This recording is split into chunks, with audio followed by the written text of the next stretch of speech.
ฟ้าก็ฟ้าเดียวกันแต่จันทร์ดูคล้ายลำเอียงส่องแสงลงมาเพียงเสี้ยวฉันคนเดียวที่หมอกเมฆบังไม่เคยเห็นจันทร์ที่เขาชมไม่เคยสนใจสักครั้งความรักที่เฝ้าใฝ่ฝันคนห่วงใยฉันไม่มี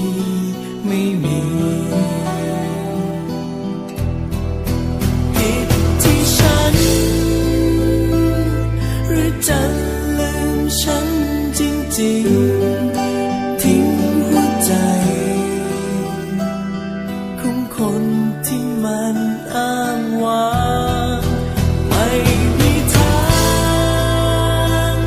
ได้เจอความรักใช่ไหมจันทร์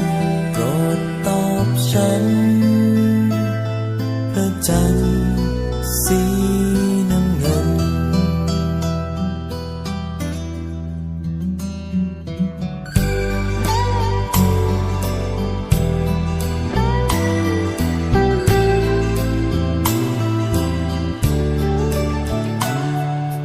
ฟ้า